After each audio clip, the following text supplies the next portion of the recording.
Welcome to the show. It's always a pleasure to have you with us.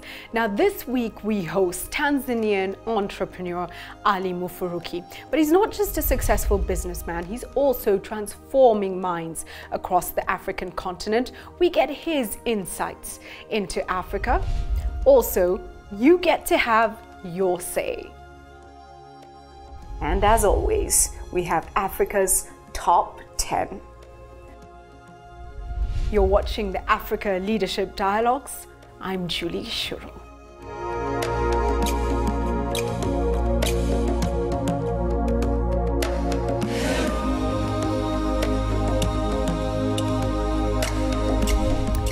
Ali Mufuruki is the chairman and CEO of Infotech Investment Group of Dar es Salaam, Tanzania. He's also the founding partner of East Africa Capital Partners based in Nairobi, Kenya, and chairman of Wananchi Group Holdings Limited of Nairobi, Kenya. As a Henry Crown Fellow of the Aspen Institute, he launched the East Africa chapter of the Aspen Global Leadership Network, which currently boasts a crop of close to 100 fellows across the region. He is a founder member of the Mandela Institute of Development Studies and sits on numerous boards and committees. Let's get Ali's insights into Africa.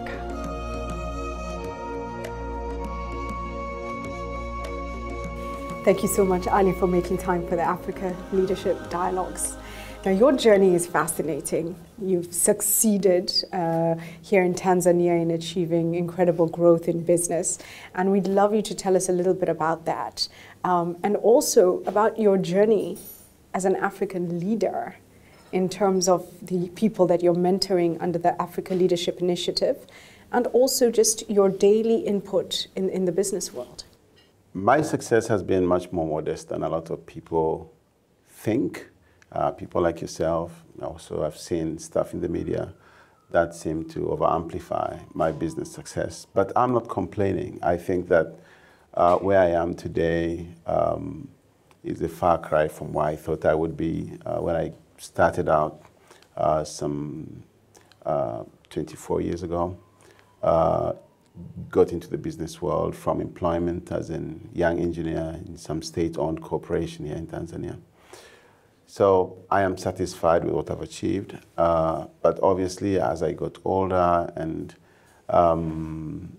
assumed responsibility as a family man, but also as a citizen in a country like Tanzania, which is no different from countries elsewhere in Africa, I started becoming aware of a much bigger responsibility for me than just personal success.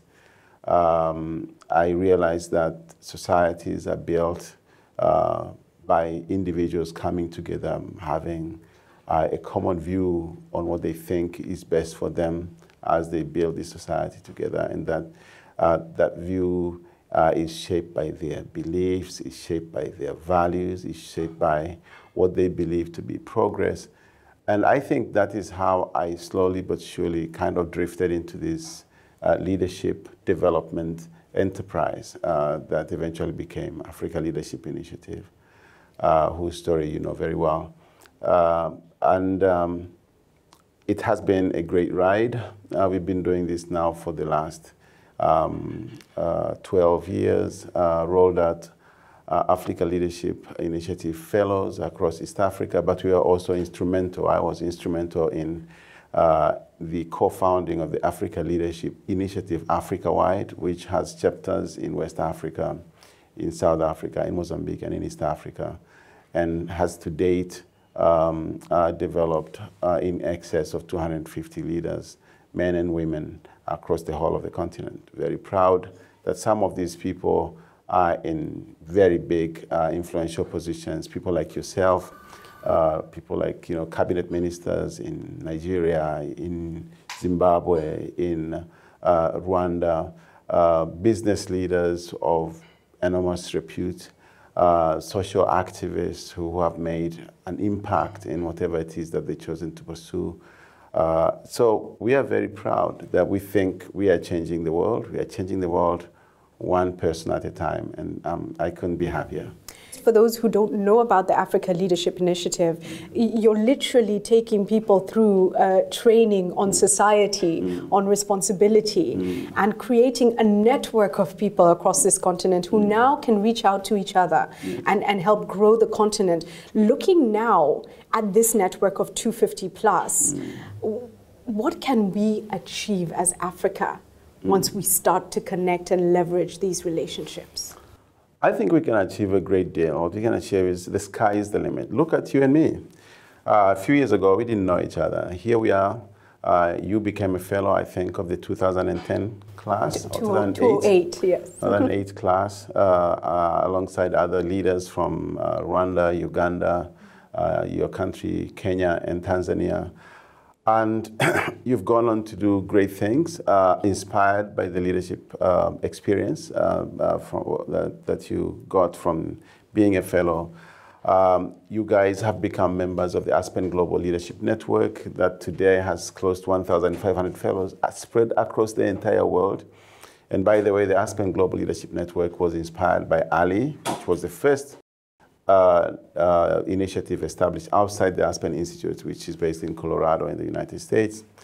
And we are reaching out to one another to share ideas, not for personal growth, not for how we can maximize our business opportunities, but on how we can build a better society, how we can build a better Africa, how we can build a better China, better India, a better Latin America. That is what the Aspen Global Leadership Network is all about. And I think that the conversations that have begun at so many different levels between fellows, especially in East Africa, that are feeding into policies at country level, that are feeding policies into East Africa community level, the initiatives or projects that fellows have undertaken as a result of their commitment to the Africa Leadership Initiative, like your own project, The Great Debaters, which has taken on a life of its own. A few other projects that we have seen fellows take, they have transformed communities, they are transforming the world. So I think that what we can achieve is almost unlimited. And I think it shouldn't surprise anyone, because at the end of the day, what we are trying to achieve with Ali, with all these initiatives, is to awaken the interest in an individual who's already successful about their ability to actually lead, to make a dent, as we like to say, in the story of this universe. So, and amongst our fellows, we found people who were ready, just waiting to go. They were at an inflection point in their life. They achieved so much success in business, in their professional careers, and they just didn't know what next. And we just remind them, you know, you can do bigger things. You can serve others. You can help lead your community or steer it to a better place. And this is what fellows are actually doing, and it is amazing. And you have the responsibility to do it, which is the other, which is what it does. It awakens in you, I think, the responsibility. Let's talk about the optimism in Africa right now. The feeling that it is Africa's time, that the economies that we are seeing that are achieving incredible growth. I think 7 of the 10 fastest growing economies of the world on the continent. But Ali, is this by chance or is it by design? I think we're yet to find out. Well, one shouldn't forget that that very word, now the phrases that you just mentioned, it is Africa's time, actually were not coined by an African. If I remember correctly, it was either a cover, headline on Time magazine or The Economist some time back, the same magazines that had predicted doom for Africa not so long ago. But it is people from outside, and sometimes people are looking from outside into Africa can see a much better, a much fuller picture than us Africans who are trapped in one place in Africa. And we are concerned with the immediate problems that we face every single day with our immediate struggles. So people looking at us and analyzing our growth across the whole of Africa and seeing the transformation that the last 20, 30 years of peace have brought to most African countries, they are very optimistic about Africa, and they are talking about this optimism. Africa has survived the global financial crisis better than most other countries, and it's not in my opinion, it's not a good reason. It's out of good reason. That is why maybe we should say it's not by design. It's rather by default. Our not so deep integration into the global financial system is what saved us from the crisis. So maybe we're not saved. It was just not supposed to happen to us. It was not our crisis. It was their crisis. So we should not try to relate or associate ourselves to things that don't really concern us. We need to focus on what is really our story. So if you were to write, you and I, this headline tomorrow, would we say it's Africa's time? Would we say it's Africa rising? Would we say Africa on the brink? What would we say? I would like Africans to own this particular conversation. I would like each and every one of us to investigate, to interrogate our circumstances and say, what is our reason for our optimism? How do we see the future? Why do we see the future in that light? And are we excited about it? But it's always good, no matter who started this conversation, to ride on a good story. So I, for one, think it is indeed Africa's time. This should be Africa's century. We are at the very beginning of this century. There's still 87 more years to go. And I think if we are not going to, in the next 87 years, to really translate our demographic strength, to translate our natural wealth, to translate our so-called youth dividend, the young population that we have. Young population means labor force, workforce. Labor force means productivity, means innovation, means growth. If we cannot translate that into some form of leadership where Africa's presence is felt by everybody else in the world, where we are not just a sideshow that we have been for so many centuries, then I'll be very truly disappointed. So I think that even if there are still some question marks about what's going to happen with us, I think it's our responsibility today to say, let's own this century. Let's get going. Let's do whatever it is that we can, so that we also actually claim a place among humanity and say, we belong. We have been here with everybody else. We also make a dent in the history of this universe. I think this is the time. And we're absolutely capable. We have the intelligence and the capacity. There's no reason we shouldn't be. There's no reason we shouldn't be. But we have to start not just by believing, although that's a very important part, but we need to start acting. We need to move from thought to action. We need to move from just having this good feeling about what Africa is going to be, to actually understanding the responsibility that we are going to be carrying on our shoulders in terms of reaching that aspirational point, for ourselves, if not us, for the next generations. I think that is going to mean hard work, and I hope that we're going to be ready to do that. Stay with the Africa Leadership Dialogues.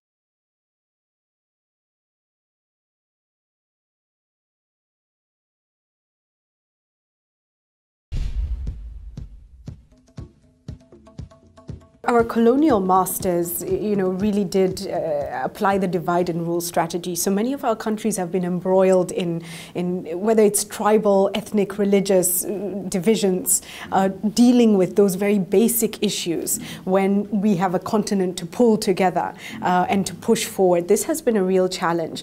What would you suggest are the critical issues that leadership must focus on in order to build a strong Africa? What I think has been holding Africa back in a very big way are those issues, to say the conflicts that arise. Not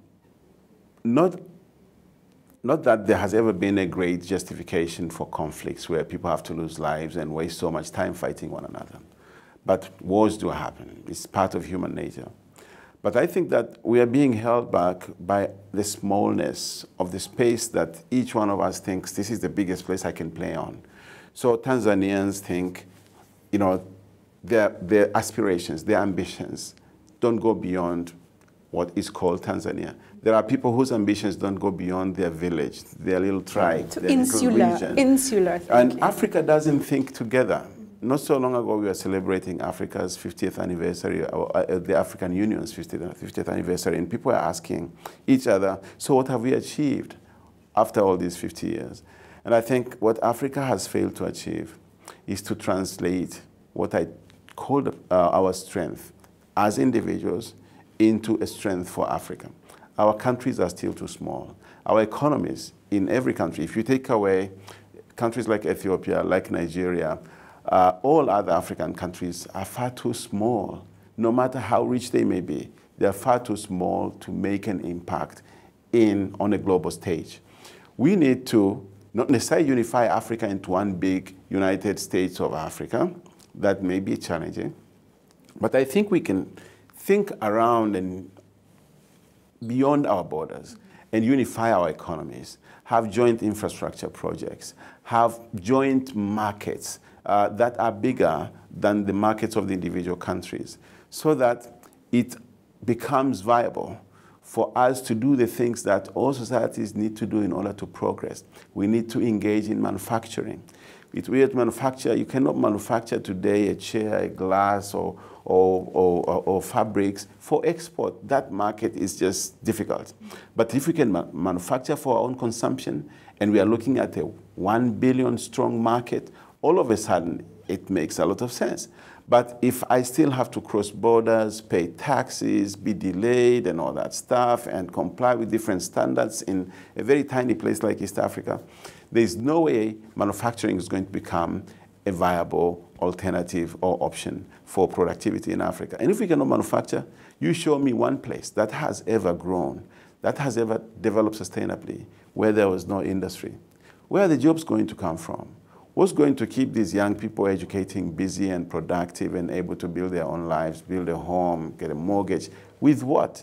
Doing what? We cannot build a continent of self-employed micro-entrepreneurs. That's what seems to be the story going around, that everyone can create a job for themselves.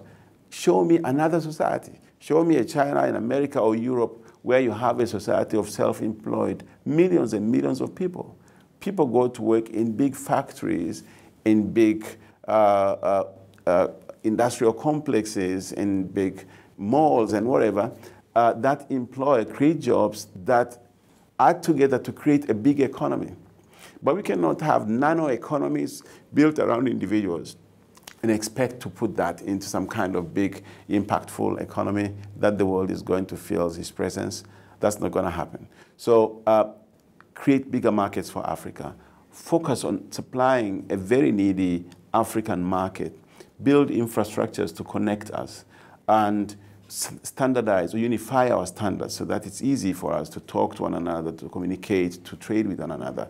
For our education that you get in Tanzania to be applicable in Kenya, to be applicable in Zambia, to be applicable in the Congo. That is what we need to do. Government involvement in making all that happen is critical. Do you think our governments understand this, and are we finally moving in the right direction? Because there's been a lot of talk about integration. Is it happening?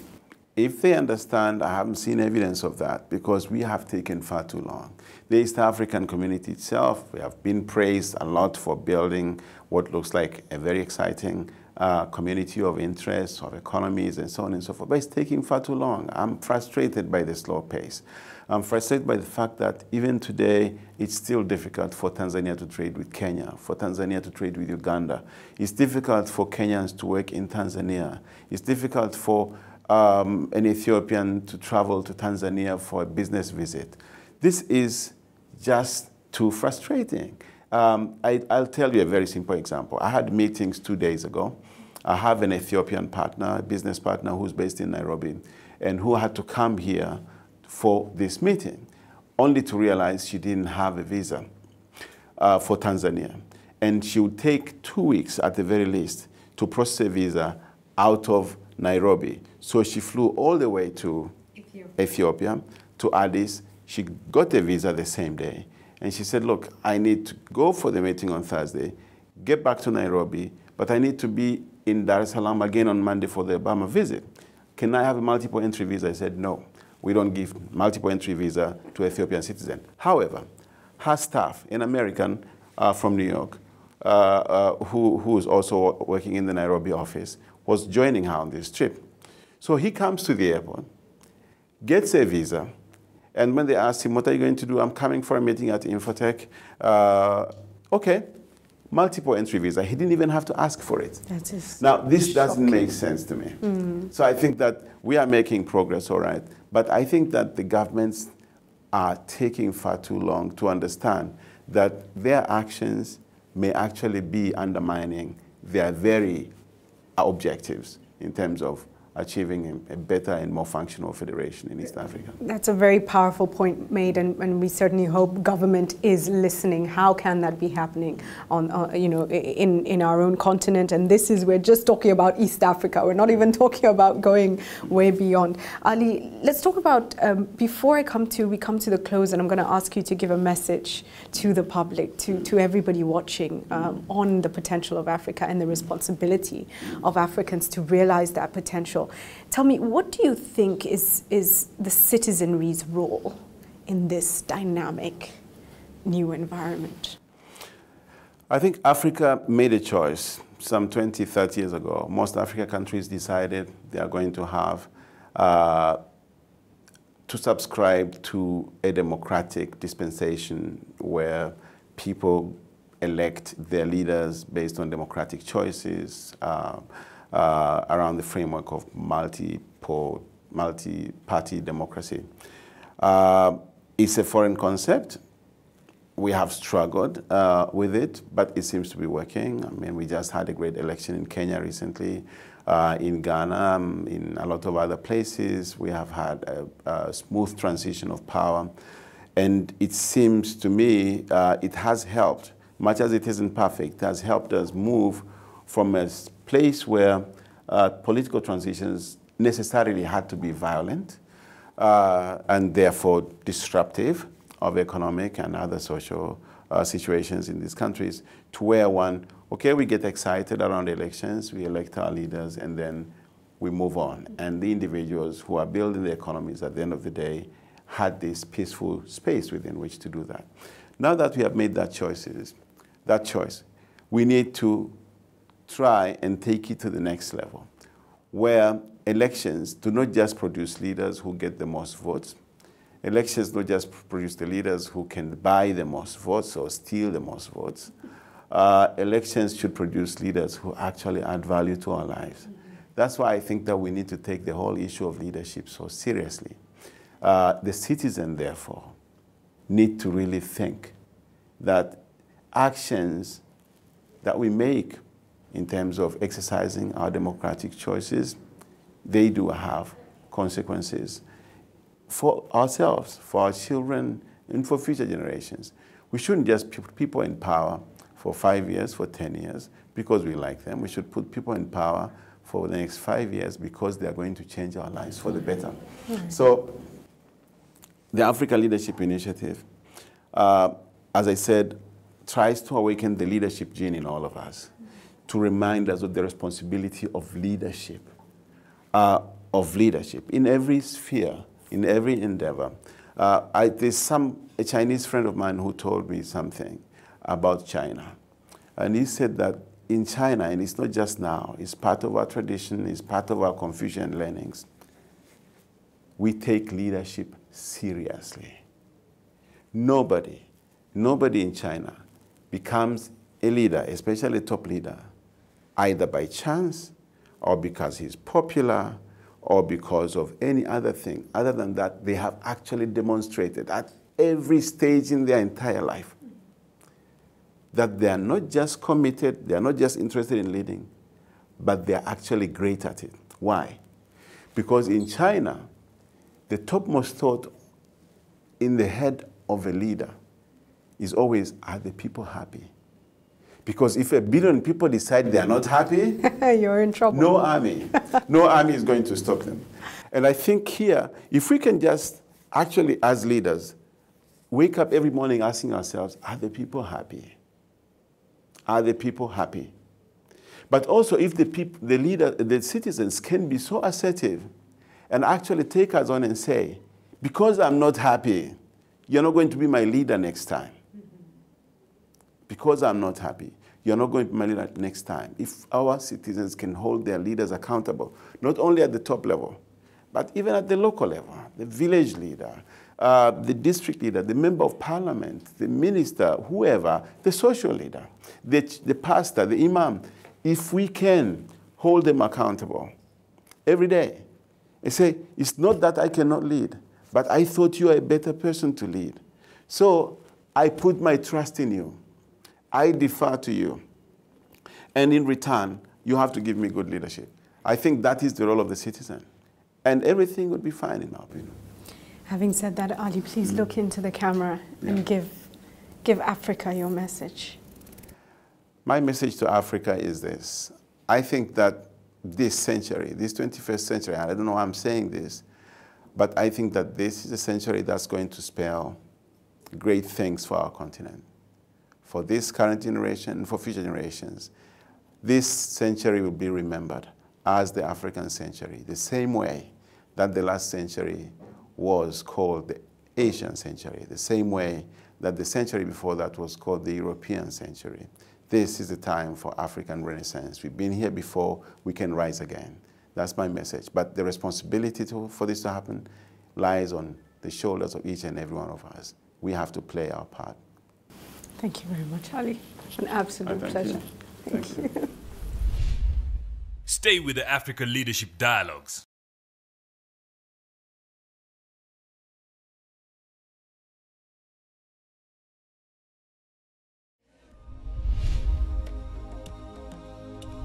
So can we overcome the challenges?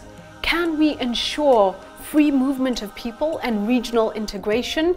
We certainly hope the governments are listening. There are too many bottlenecks to the development of our very own continent. Right now, let's go to your views. This week, we asked you, in your own view, what can be done to exploit and benefit from our natural resources? Jared Nyakiba says, first, stop the corruption, then use professionals in maximizing returns, not politicians.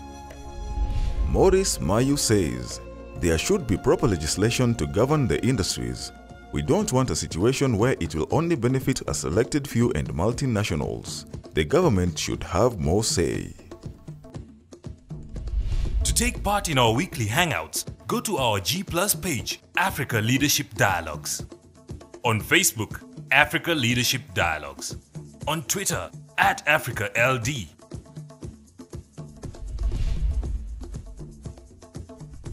On Africa's Top 10 this week we feature top oil producing countries. The oil industry in Africa has been racked by plenty of challenges that have been a major hindrance to the production of oil. Nevertheless, here's the list based on quantities of oil. At number 10 is South Africa, producing about 191,000 barrels daily. The country is looking into prospects with the opening up of new oil wells. Gabon is the 9th largest producer of oil in Africa. The country produces about 241,700 barrels daily. Coming in at number 8 is the Republic of Congo, also known as Congo-Brazzaville. The country produces about 274,400 barrels daily. With a stable economy, there have been notable improvement in the oil sector, with more investors considering the country as an investment point. At number 7 is the Equatorial Guinea, producing about 346,000 barrels daily. Oil makes up a big part of the economy in this part of the world, with numerous oil rigs just off the coast. At number 6 is Sudan. Producing about 487,000 barrels daily, Sudan has oil as its biggest economic activity. Egypt comes in at number 5 with 680,000 barrels produced each day. They have also invested in a pipeline that runs from the Gulf of Suez to the city of Sidi Kerir. Oil is one of Egypt's biggest economic sectors. Coming in at number 4 is Libya. It produces a staggering 1.7 million barrels daily, exporting about 1.2 million barrels. Oil companies have reacted positively to the political changes in Libya, and more growth is expected in the sector. Angola is at number 3, producing 1.9 million barrels daily. They stand at number 7 globally. Oil and gas production drive Angola's economy. Algeria comes in at number 2, producing 2.1 million barrels daily. Algeria had floated oil reserves of about 12.2 billion barrels in the year 2010. This is a massive amount equaling about 18 years of the world's production. And at number 1 is Nigeria. The West African nation is Africa's biggest oil producer with about 2.2 million barrels produced daily. This places Nigeria at number 4 in the global ranks of oil exporters. That's Africa's Top 10 this week.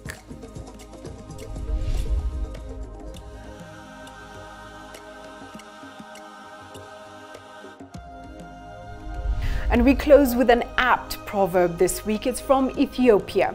It's simple but powerful. And it goes, "He who learns teaches." My question to you, are we learning, and in turn, are we teaching? That's it from me. I'm Julie Gishuru. I look forward to seeing you again next week. Blessings to you and blessings to Africa.